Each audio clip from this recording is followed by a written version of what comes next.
to Tub Talks with Damon on location in Seattle. And I am here with a wonderful friend, author, therapist, speaker, Ed Swaya. Hello, welcome to Seattle. Hi, thank you. It is so good to be here and be in this nice big tub. I just good love tub. this tub. I'm like getting all into this with all the bubbles. And I'm so happy to have you in it. I think the last time we met, we were in a tub. We were in a tub the last time. So the previous episode where we met and talked about your amazing book, Sex, Death, and Tantra. Yes. That part is there and the link is right underneath in YouTube. And I want to cover some of those themes, but also really get into more about your life and what's been going on in the last 2 years.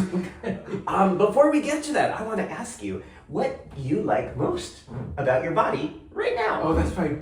That is Remember, warm. that's the question. Yes. What else do you like about your body? That it is warm now because Yes. chilled getting here. Yes. And Because it is Seattle. It is so it is a Seattle. little cold. But it's sunny and blue skies. No, we don't supposed to tell anyone that. Oh. It always rains here. It's terrible. Oh, that's right. We don't want people to know that it's never sunny in Seattle. I forgot. That's the code. Okay, but your body. What do you like about your body? I'm probably stronger than when I saw you last, which is great. Yeah. Stronger. You've been what? Been working out for the Working last out? couple of years, having a regular time and doing it regularly, and I like it. Great. Yes. So you've been going to? Do you go to a gym to work out, or go do to your a own gym. activities? No, or? go to a gym. Okay. And I actually need a trainer because if I don't go to a trainer, everything else always distracts me. If I have an appointment to be somewhere at 9 o'clock, I'm there.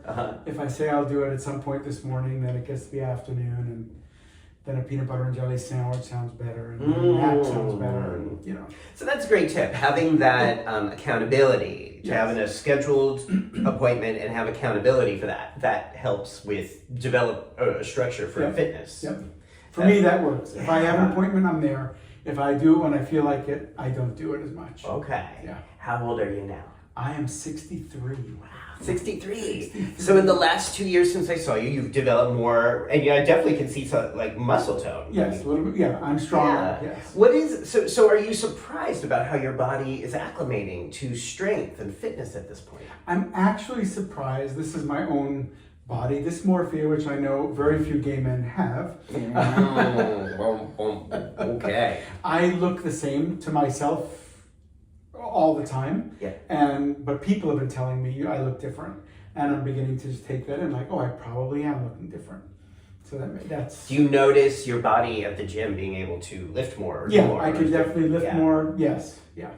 So that it's never not a good time for someone in their life to go back or reclaim Right. fitness, especially or even if they had given it up for a while. Right.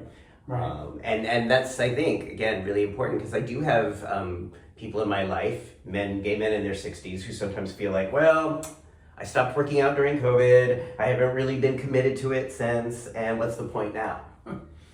I feel better. Yeah. Yeah. It can feel better. Yes. It can look good. And aside from just looking, it just sometimes feels good to be in a functioning body. To me, that's the thing. Yeah. Yeah. I mean, maybe we'll get to this later, but I think, I've not necessarily loved the way I've looked my whole life. And so. Why not? Well, that's a good question. I think because I'm not the GQ model, magazine, media portrayed white guy that looks a certain way. Mm-hmm. And I think I internalized that. And what I'm aware of is that as I'm getting, one of the gifts of me being older is getting that I'm some people's type. I'm not other people's type. No one's bad. No one's wrong. No one's I don't have a problem with that. And some people are my type, some people are not my type. And so it isn't about that I'm looking better because men will look at me differently, because some men look at me now that didn't look at me 2 years ago. And some men didn't look at me 2 years, that whole thing. So to me, that's what's interesting about it is it's not about what I look like. It's that and it's not about me getting certain boys to like me, look at me, men to look at me, whatever. It's that I'm just more comfortable being stronger. Wow. So now at 63, you're finally getting it. There's a lot of men out there that find you very hot. Right. And probably all your life that has been the case. And I that some men have, right. some men have not. Exactly. And that's always been the case. It's always been the case. Yes. Yeah. And I think that's like a secret we all should know. And I don't know that people know it, or if that's just one of the things. If they're watching this show, they might know it. But That's one of the things you get at 63 or something. yeah.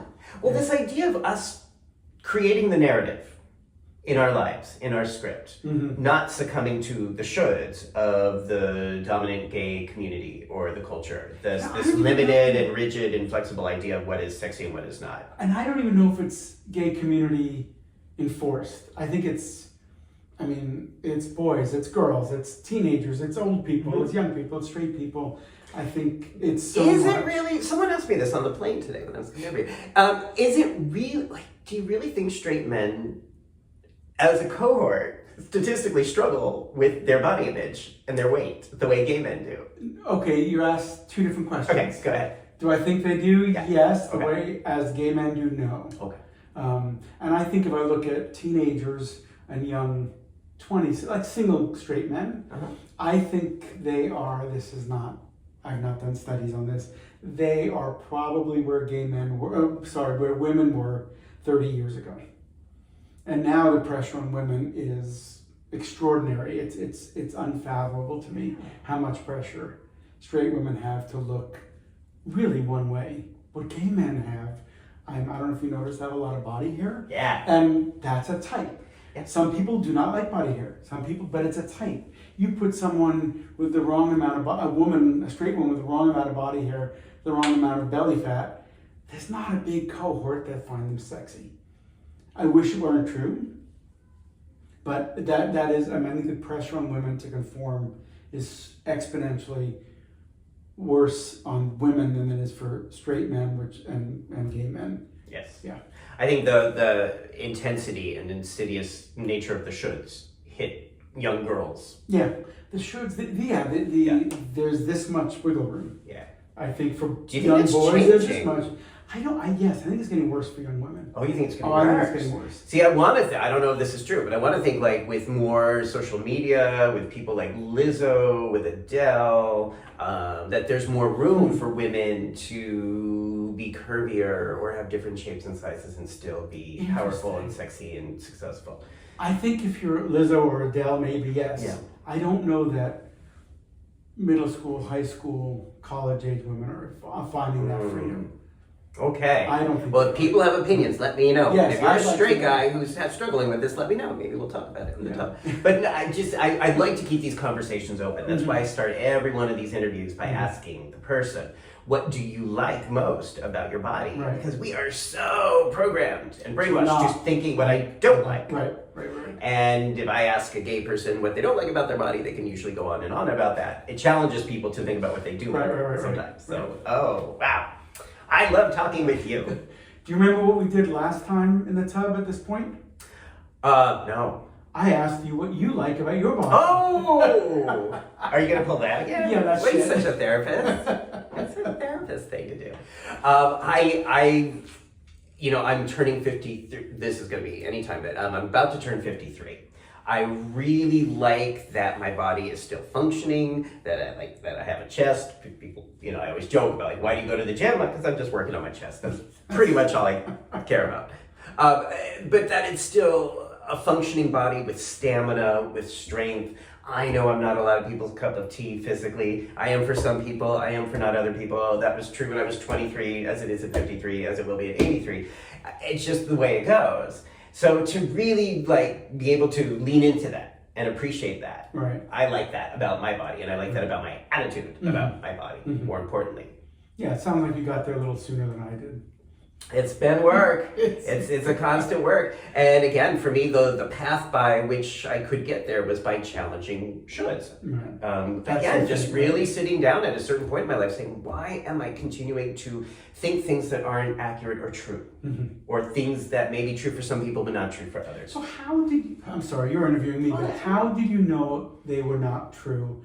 Sitting in your living room thinking about your shoulds. How do you know they weren't true? Well, because I think that's important. Because it was an ongoing process of realizing that I wasn't really liking my body in my really at all before I turned 30, and really just trying to be rational and scientific about it. Meaning, I had lived in San Francisco for a good 9-10 years. Plenty of guys were into me. plenty of guys were not into me. And one thing that sort of tipped the scales in my favor is when I was in a good mood or felt centered or confident or certain about myself, more guys would be attracted to me. Interesting. But when I just looked at it like in a rational way, I was like, okay, well, there's never really been a shortage of validation. I may not always get it from who I want, and there's certainly times that I haven't gotten it. Right. But I think overall, you sort of weigh this out, the people I've dated, the people I've had sex with, there's sort of a consistency to that. And that's been true no matter what I look like, but even more true when I feel good. Right. So I was like, so why do I torture myself with this? And again, like the more I just accepted my physical body, the more energy and inspiration I felt to actually be healthier about it, go to the gym more. I can't say I eat all that great, but take more vitamins and try to think good about like keeping this vehicle running for as long as possible. That was the turnaround, but it's still a work in process. So yeah, thank you for asking that. He was good therapist. He asks questions. I love that. I also think that is one of the gifts of aging in a functioning body is that you get more centered. Yeah. Shit that you used to worry about, you don't worry about nearly as much. You're finding that as you get older. Yeah. That you're I am more confident, more at ease, less worried about what I look like.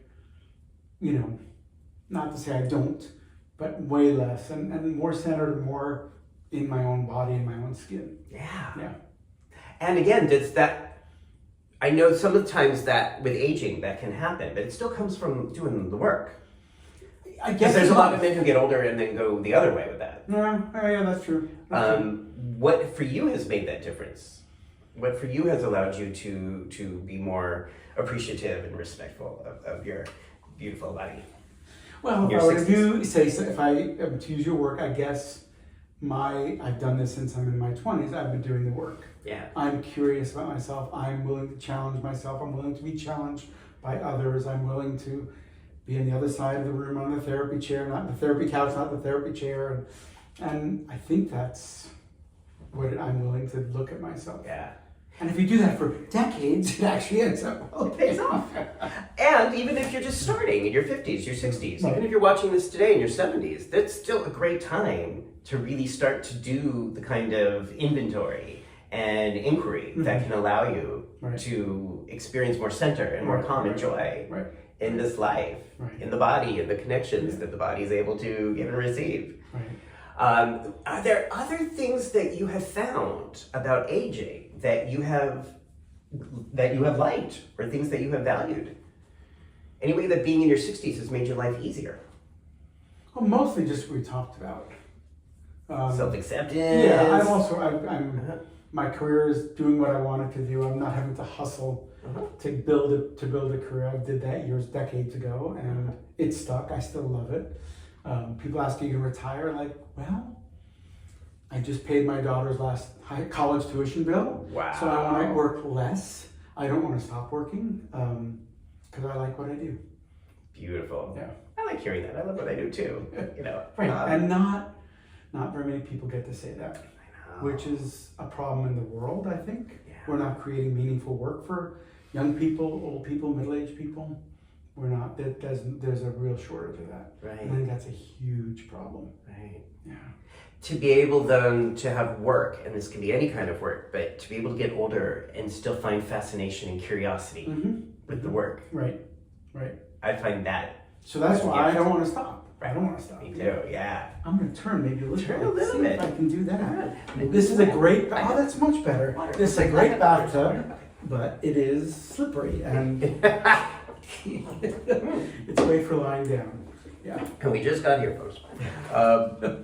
So, I want to get back to talking about some of the things that did come up from our first interview. Again, your book, Sex, Death, and Tantra, is so important for me and so fundamental, I think. And for the people I've recommended it to, the clients, the friends, the colleagues who I've recommended it to have just really valued it. Part of the book is talking and really just using words to articulate and illustrate shock of of death, the shock of grief and loss when a loved one leaves the house and doesn't come back. Right. That's the death part of it. That's the death part of the sex, death, and Tantra. And then your journey of learning about grief through Tantra practice. Now, I would like you... a few weeks ago, I gave a talk with Sage, New York City. Thanks, Sage. And I was trying to explain Tantra, and I just couldn't, my tongue got, I just couldn't explain it. If I say to you, Ed, can you explain to the good people, when we say Tantra, what does that mean? Well, I can answer a little bit, even though I wrote a book because I couldn't explain it in an elevator. I don't have an elevator pitch for it. But you're in a bathtub. I'm in a bathtub, so we'll see how that works. Yeah. Bigger than an elevator. I can explain what it means to me. There are some people who give erotic massages with happy endings, call that Tantra.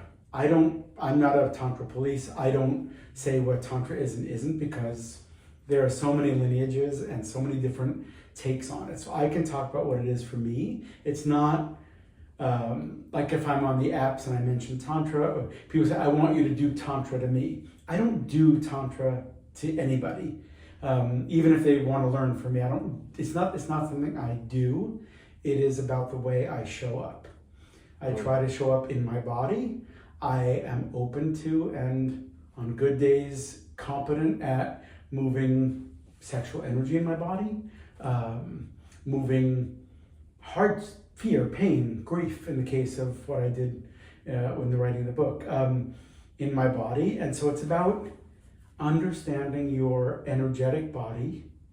And funny that we talked about our physical bodies first, but Tantra's more about our energetic bodies, and being aware of that and being at home in that, and realizing that you can move shit around in your body, you can move energy around. And that takes some learning and some practice. So Tantra is about in my worldview, my Tantra view is about using the erotic energy, pleasure, and bringing that pleasure from my cock and balls, my butt, my throat, whatever, my hands, whatever it is that's engaging with, to different parts of my body, to use that pleasure to fuel how I am in the bathtub and how I am with clients.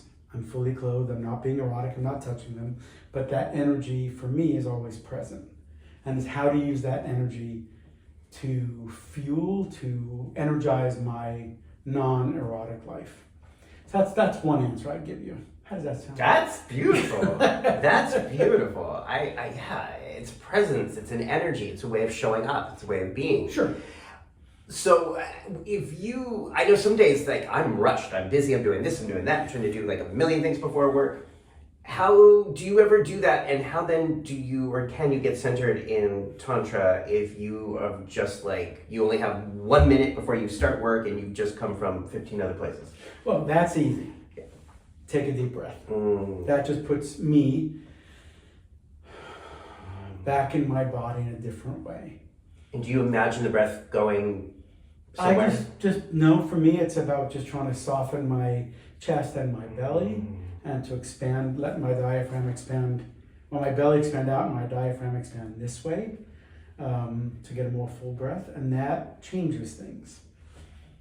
So just that simple thing, giving air into your chest and your belly can bring you to center, can bring that Tantra energy into the present moment, even if it's been a crazy busy day or something.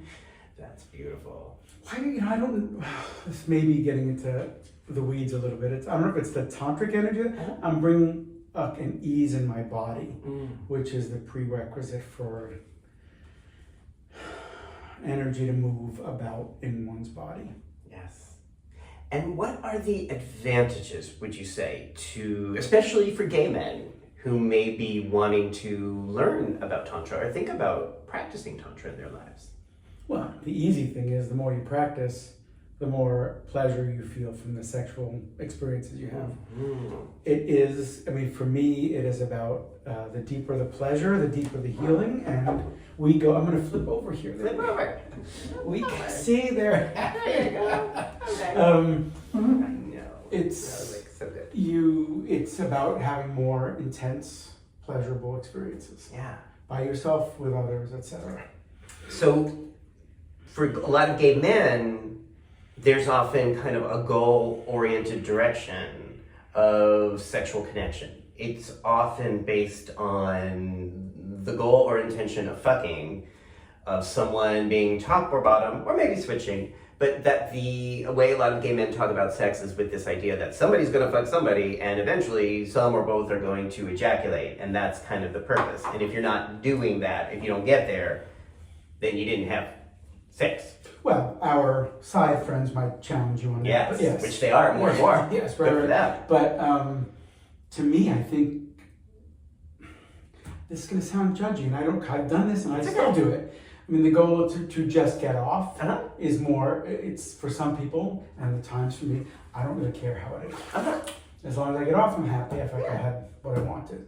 So, So I don't know that it's. I think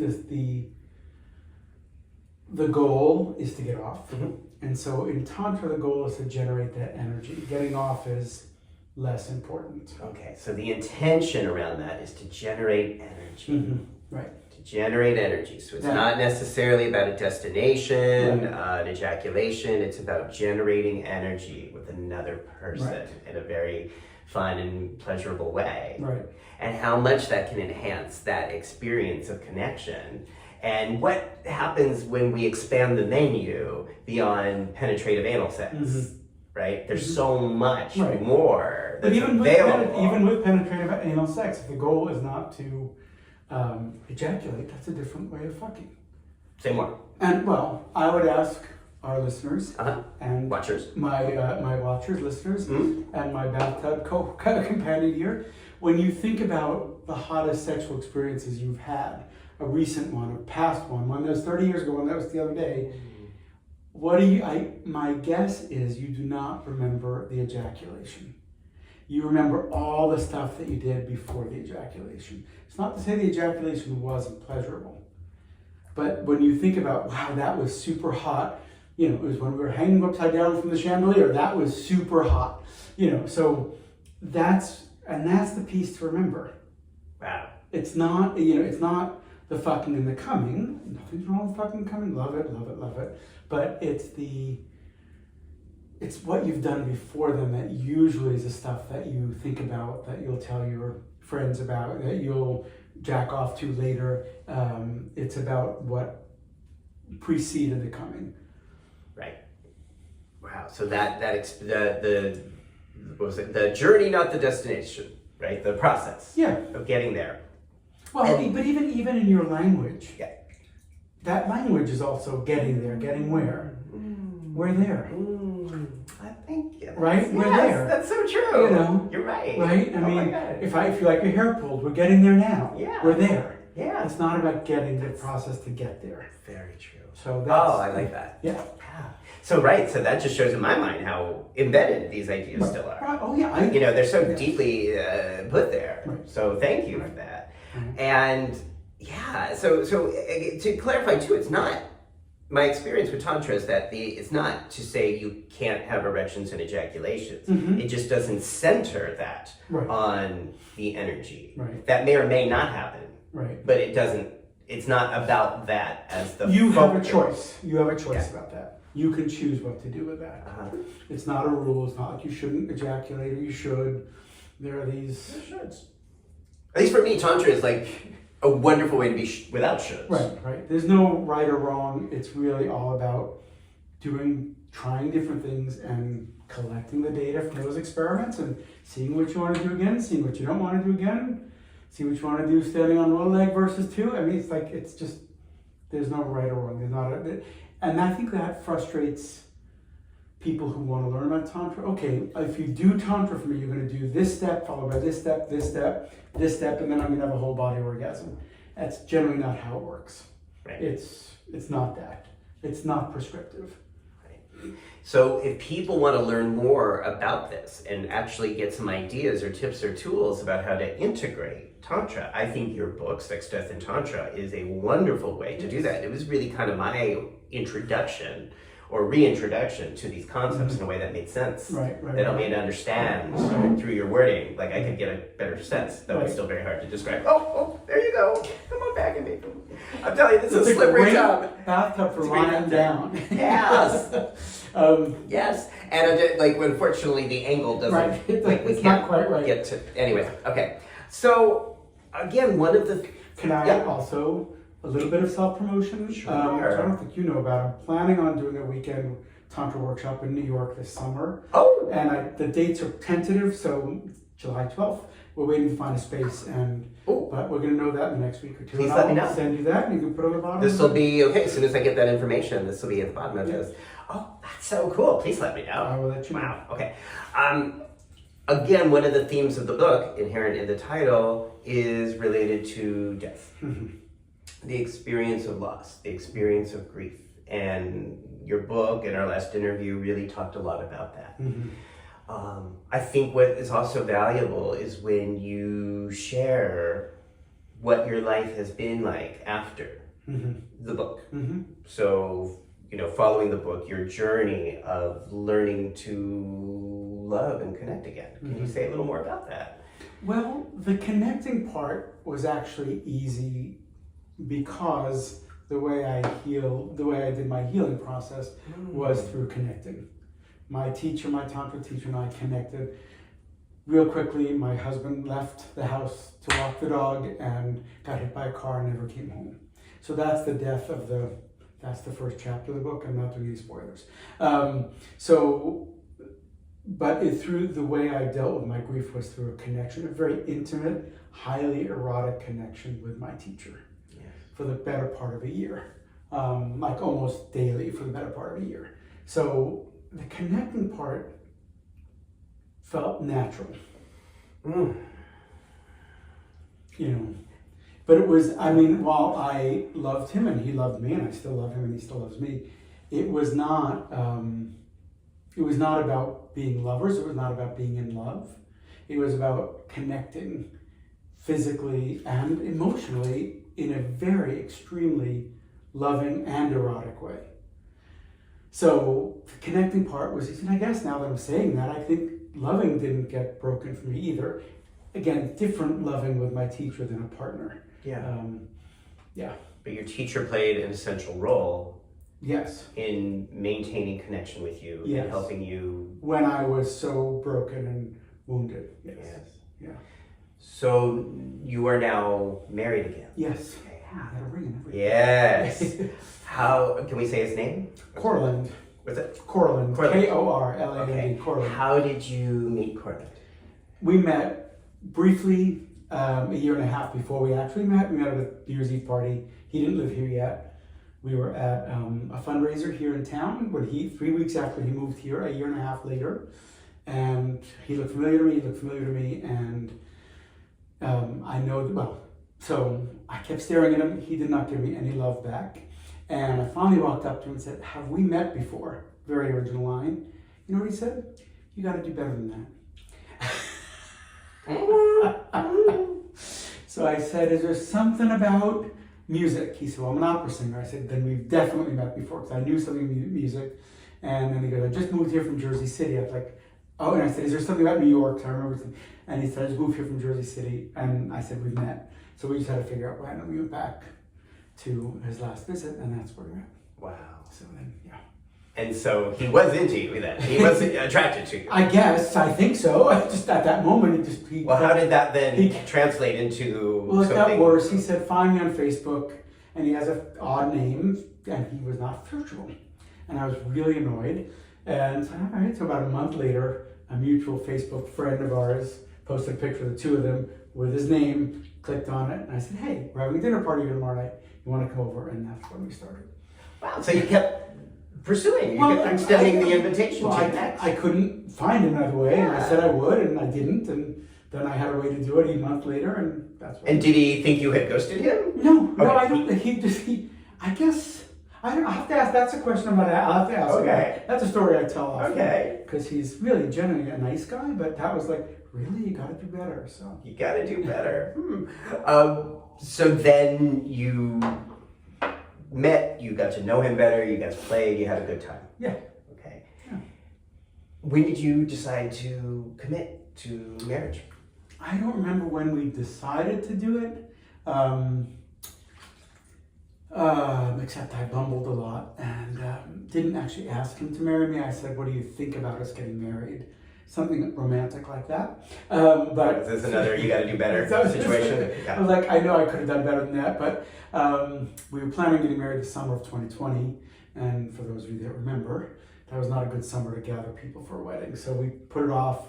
And then another romantic thing, this is relevant to the United States, I married him for his health insurance. Mm-hmm. He had state insurance for my daughter and me. It was an extra $300 to put on. When I was paying for my daughter and me on our own, it was $1,200 a month for much less coverage. So we got married by a friend under heat lamps in January of 2021. And then after vaccines and before the Delta variant, we could have a party, and we threw a big party. Wow. So that's how we did it. Wow. Oh. Now, based on your last experience, do you ever feel afraid? Do you ever feel afraid when he goes and leaves for the day? He knows that trauma of mine, so he's really good about just letting me know where he is. So once or twice when he didn't respond to a text, I panicked a bit, and he didn't do anything wrong. I just have that. What happened my last time was that my husband didn't respond to texts or calls. So it was, 15 minutes. It wasn't like days or hours. So it's there. That trauma is still there. Yeah.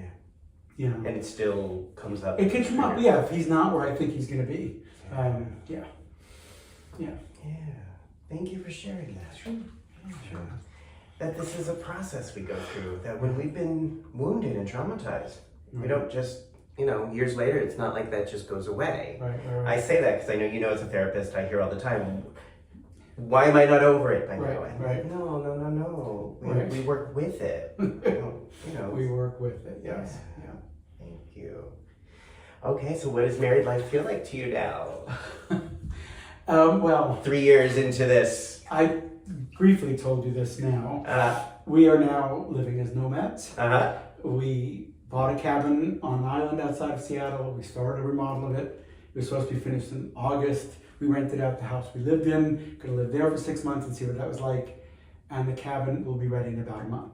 So since last August till now, and through the next month, we've not been really having a home. So we've traveled. We were in Mexico City for on and off for 3 months. Other parts of Mexico, New York, Pittsburgh, all the fun places. So this has been one of the most cool years of my life, even though it's completely unexpected. And so I realized I can go away for a month and see my clients virtually and come back for a few weeks and see them in person, which I prefer and they prefer, and go do it again and stay in Airbnbs in Seattle, which is weird. And so that's what we've been doing for 9 months. That's really what my mind, when you ask me my life is doing, that's what I've been doing. Yeah. That sounds like that could be stressful. Yes, it at times is frustratingly stressful. At times it's stressful and kind of fun. All right, well, I guess we're going away. Like we thought we'd be done this next week, and it's not going to be done. So I booked tickets to Mexico City for a couple more weeks, and I'll go down there next Wednesday and stay there for 2 weeks and go to New York for my daughter's college graduation. Wow. And then come back, and hopefully by then we'll be in a home, and I can answer that question more about regular domestic bliss. Okay. It is so amazing and weird to think of your daughter graduating college. Yeah. So it was only really known her through your book, right? And then just through some of our conversations. Right. But wow. Yeah. So good for her. Yeah, wow. She finished college. Wow. Yeah. So you were saying earlier you still really enjoy the practice of psychotherapy. Right. What would you say you practice? Like, is there a theoretical orientation that you utilize more, or that you? I'm very relational. Yeah. I'm not shy. I am in relationships with people that I hope are for their benefit, and then I, as a secondary, benefit from it because it's interesting and I learn a lot, and so I think that's what it is. So kind of a relational model. So sometimes that means people may, for lack of a better word, but like regress They may see you as someone from earlier in their life who has hurt them in some way. That happens not as often as you would think. It's more, I hate this word, but I think it fits. It's kind of coaching. Mm-hmm. Well, and because you know my book, in one of the tenets of the Tantra lineage I study is that there is no right and wrong. There's not a morality, there's not like you should do this is what a good Tantra person does, this is what a bad Tantra person does, there's none of that. Everything you do is an experiment. And so you get to decide what experiment you want to do again. If you want to partner with someone who's unavailable again, try that experiment. Do it 10 times if you want to. But the key is collect the data and use the data to decide what you're going to do next. I love hearing you say that. That's true. If you want, like, if you have pizza every day for dinner, like it's not healthy for you, like have it, see how you feel, see how it feels when you're eating it, see how it feels when you're done, and get the data and decide what you're going to have for dinner tomorrow night.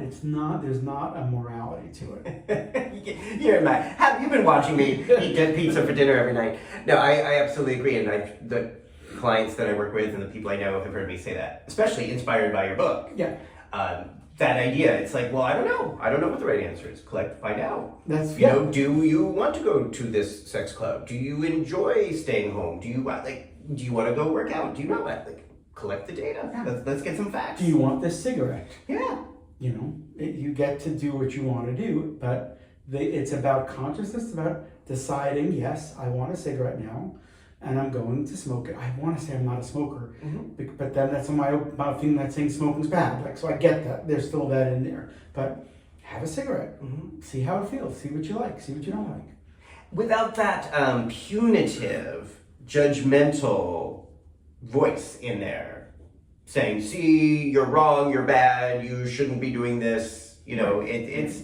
I try to just be really rational and scientific about it, like gather the data. And if we were gathering data for an experiment, we would be specifically not holding out for an outcome. We'd have to be testing a hypothesis, looking at the different variables, looking at the different explanations for why if A equals B, or if not, does A equal C, or are they correlated or causal. We would do all these things without judgment or should or condemnation. We would just be trying to learn in a non-judgmental vacuum.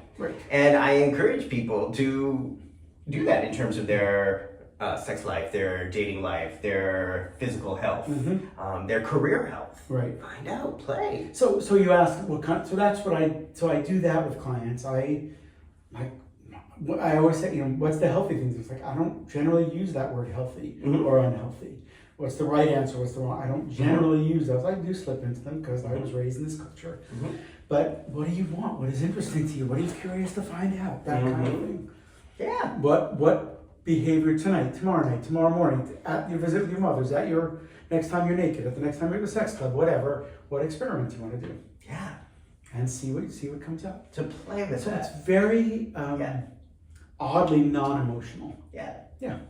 And I know from just knowing you, the container you provide in your office and I think in your life is the ability to explore and discover without the perhaps parental judgmental condemnation that so many people are used to having, whether it's from a parent or a caretaker or a priest or a church or even a doctor or a therapist.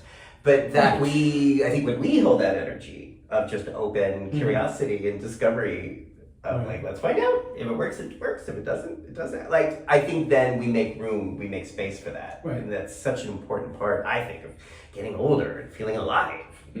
Right. My husband and my daughter might not agree with me, although they might.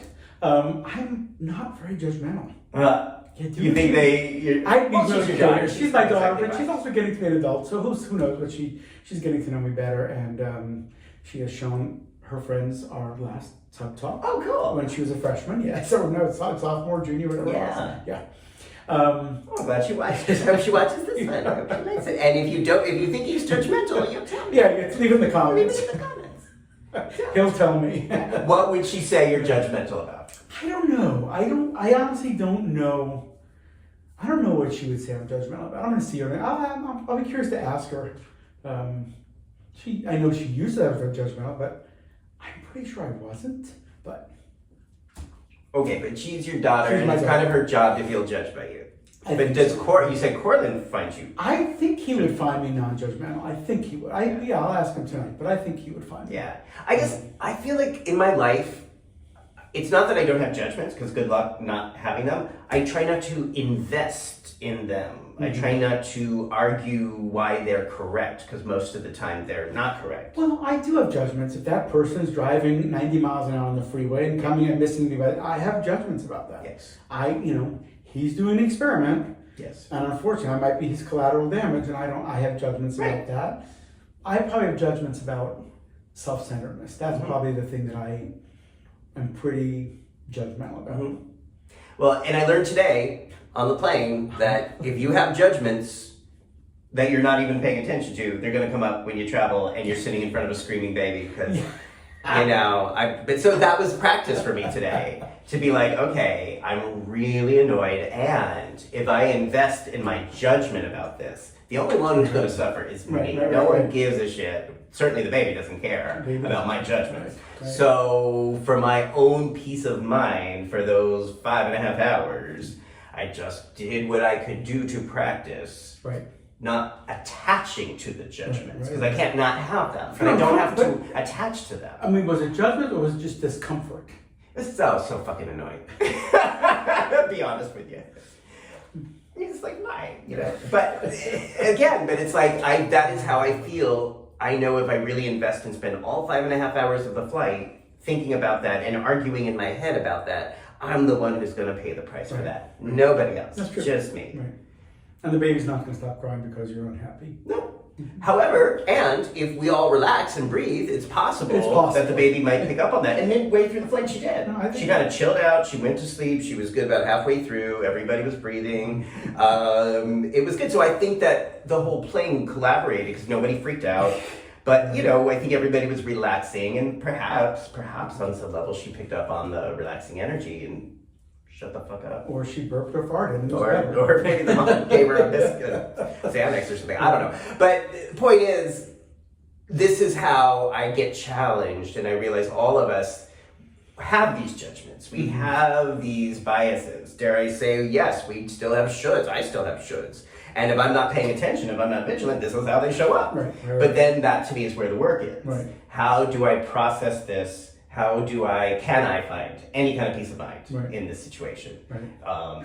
Because if not, I'm the one who's going to suffer. Can you, just circling back, can you use erotic energy to do that? Well, help me, because I didn't even think about that. What would that look like today? Well, I remember this is like a baby. When I was in graduate school, we took a sex and sexuality class, and this was 100 years ago, and the teacher said that she always flies with a vibrator in. Oh. That's her thing. She showed us which one, it was a small one, and she just loves her vibrator. So she brings it on the airplane? She wears it. She wears it? Yes, I guess you can't now. That was before 9/11, so... I think you can still have them as carry-ons, I think. Carry-ons, you could do that. Yeah. So she does that. Yeah. I know a gay man that wears a butt plug. Wow. So that helps them to restore or remind them about their erotic power. Mm-hmm. Fascinating. And things down there are grounding. So that helps you stay grounded. Okay. Well, I did not use that today. What I did use was my gratitude list. That I got to see you, that I was so looking forward to. That the flight was safe, that I get to come to Seattle for this amazing conference that's coming, the Biomedical HIV Prevention Summit. That I feel good, that I feel healthy, that I'm turning 53, and when all else fails, there was wine. Just saying. All good things. It takes a village. Yes. So I again, one of the main reasons I wanted to do this show was to highlight and spotlight the people in this world that are every day contributing to making our challenging world a better place, a more joyful, fun, pleasurable place. And I just see you doing that both in your life, in your family, in your public work, in your psychotherapy practice. I just really am so grateful that you're here and helping us learn about helping me learn about these ideas that truly have enhanced my pleasure and my sex life. I can't say the man who's amplifying all these voices. Well, and I can't say I still fully can use words to understand Tantra, but it's like I am getting it more and more when I feel breath and when I feel like energy, especially in the root chakra, Right. like that whole area between the Venus and the butthole. Mm-hmm. And sometimes there are very palpable ways that I can feel that, like it's a vibration without a vibrator, and just really feel that and experience immense pleasure from that, and use the power of my mind to sort of direct focus on that in a way that enhances pleasure. And it's because of you and your book that I learned about that. Or rather, I understood that I had been doing that kind of sometimes on my own accidentally. Right. But I could be more intentional about it if I applied more thoughtful energy to it.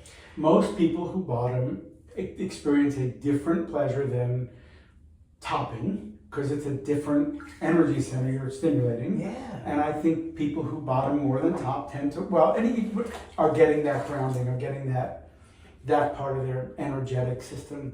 There's a whole chakra system in Tantra, not only Tantra, but everything. So that energy center is very grounding and very helps you feel, if you feel like I'm not going to survive, I'm in trouble, and like that's grounding. That keeps you right there. Wonderful. Is there anything I haven't asked you that you want to the world, the bathtub world, to know about, to learn, to consider in their takeaways today from this conversation? Consider listening to how you raise up other gay men and how ways you don't. Ooh. That's what I would say. Again, my thing is try to be kind. I'm always trying to be kind, even when there's someone who's an asshole on a plane or the guy cutting me off. Try to be kind. But how do we, as gay men, collaborate with each other, not compete with each other, raise each other up, not put each other down, even if they like sex differently than you, if they like pizza differently than you, if they like different shaped boys and girls and everyone else in between. Who than you do. Like, how do we raise each other up? I would say him doing this is raising us all up, and that's in the best sense of the word. I'm not religious, but that's God's work. Thank you. Yes, that's God's work. I'm very honored. I think we're ready to stop right there. I love that. I'm honored. Thank you. That sincerely means a lot. And I agree. To be intentional with how we treat each other. If there is a norm of cattiness in the gay community, and I see this especially with younger people, and they sort of emulate what they see on RuPaul's Drag Race. But it's not new with RuPaul. I mean, we had boys in the band, right? It's like that idea that you are catty and sarcastic and aggressive with the people you care about. And my own, like that, if that works, it works. But I just think, again, let's just be intentional. Right. I could be catty with you, and I don't think you would be hurt. Yeah. Because of where I come from with it. Yeah. I'm not saying I'm perfect. I hurt people, blah, blah, blah, blah. But it's, again, not about finding the formula. It's about adjusting your energy. Right. I love you, so I could say, your chest needs a little more work, and you're not going to feel like you're not going to feel devastated. You're not going to feel like I'm being a bitch. You're not going to feel like I'm terrible. Maybe he'll edit all this out. But, I can say something with love and tease you, and you'll know it. Yeah. We have that familiarity, that sort of implicit consent. I think where it becomes problematic is when people don't have that familiarity. They don't have implicit consent. Completely. Yes. And then it can feel very hurtful and tarnishing to treat other people badly. And I do see this as a common element. Again, not just today, but that's 4 more tub talks. Yeah. Consent. Be nice to each other. Yes, be nice to each other. And okay, but you can make fun. You have my consent. You can make fun of me all you want. All right, everybody. If you like this interview, thank you. Hey, subscribe down below. This is, I think, is like 145. So there's a whole bunch of these interviews. One of them is with you, and we're just on this journey of thinking about how we can continue to enhance our inner power, our purpose in this world, and the sense of pleasure and the sense of being alive as we get older and celebrate these beautiful bodies. And he's an amazing interviewer. And I asked him what we're going to talk about today, and we got in the tub and had no idea, really. We said 4 sentences maybe. We're just talking in the tub. That's what we do. And so Ed's book is down below. The link is down below. Sex, Death, and Tantra. Do yourself a favor. Please pick it up. Order it wherever you order books. I'm going to do the Amazon link. Is there a link where you'd rather people order it? Amazon's it's the easiest. Your local bookstore can special order it. A couple of bookstores carry it, but get it wherever you get books. And when Ed is ready to announce his next in-person workshop, he's going to tell me, so I'm going to put it down below. So check down below to see if he has a workshop coming up near you, near us, and we're just going to keep these conversations going. Great. All right, thanks Thank you. everybody. Thank you.